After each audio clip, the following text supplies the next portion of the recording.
블로그, 브런치, 인스타, 유튜브 채널을 동시에 운영한다. 처음 시작한 것은 블로그다. 블로그를 시작한 이유는 개인적 아픔을 극복하기 위해서다. 그것은 전화위복이 됐다. 블로그 숫자는 매일 같이 늘어 14,000이 됐다. 블로그 이웃이 3,000이 넘었을 때 인스타를 시작했다.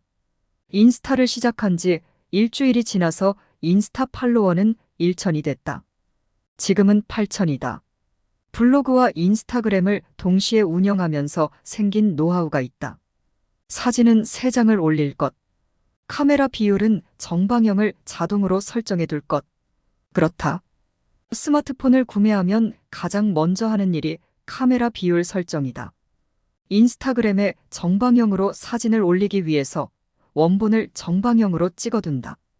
그 사진은 역시 블로그에도 들어간다. 블로그에는 15줄 정도를 한 문단으로 해서 3문단을 적는다. 도입, 본론, 결론 이렇게 마무리 짓는다. 블로그에 사진 3장이 들어가는 이유는 사진 3장부터 블로그에 광고가 달리기 때문이다. 문단을 3문단으로 나눈 이유는 한 호흡으로 읽어낼 수 있는 소주제가 한 문단이기 때문이다. 블로그의 글이 2문단을 마무리할 때쯤 3,000자가 넘는다는 사실을 알았다. 어떻게 알았느냐?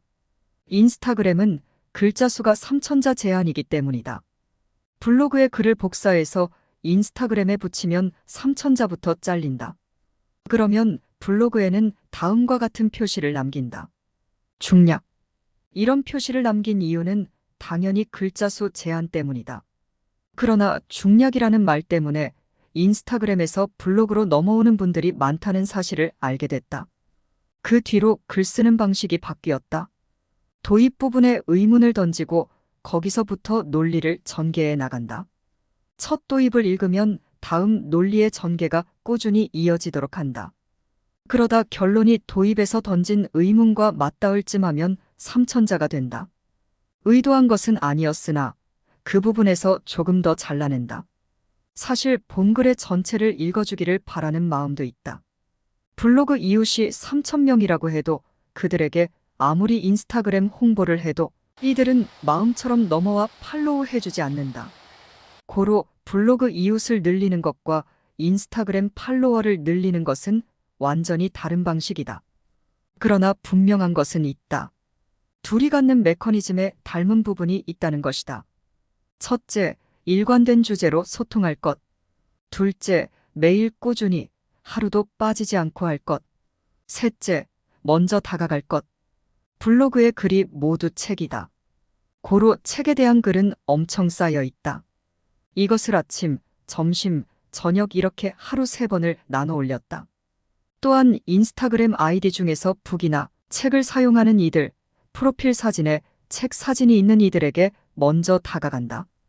이렇게 꾸준하게 하면 일주일이면 1,000명이 넘는다. 또한 항상 사용하는 해시태그도 있다. 누군가는 해시태그를 많이 쓰면 안 된다고 하지만 이미 기계처럼 습관이 돼버린 지금에서는 무조건 사용한다. 해시태그 책스타그램, 해시태그 책그램, 해시태그 북스타그램, 해시태그 북그램, 해시태그 독서스타그램, 해시태그 독서그램. 이런 해시태그들이다.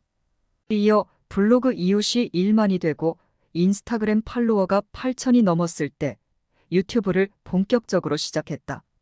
대략 2023년 6월부터다. 같은 메커니즘이다.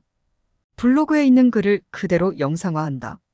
앞서 말한 바와 같이 아무리 인스타그램과 블로그에 홍보해도 이들은 유튜브 채널로 넘어와서 구독을 하는 경우는 많지 않다. 새롭게 그 플랫폼에서 성장해야 한다. 오래전 무슨 생각으로 찍었는지 모를 영상 몇 개 있던 유튜브 구독자가 60명이라는 사실을 발견했다. 재미도 없고 편집도 없던 버려진 유튜브 채널의 구독자가 60명이라는 사실로 나는 유튜브를 시작했다. 지금 살펴보니 2011년부터 집계가 시작됐다. 2016년에 구독자 1명이 이 채널을 구독했다. 누구인지, 왜인지 모른다. 그는 2017년에 구독을 취소한다. 다시 2017년에 누군가 채널 구독을 한다. 누구인지, 왜인지 역시 모른다. 지금 살펴보니 해외 생활에 대한 팁을 운전하면서 주절주절거렸던 영상이 최초의 영상이다. 물론 그 앞에 다른 영상도 있었지 않을까 싶다. 그러다 1명, 2명 늘어난다. 2020년에는 구독자는 60명에 도달한다.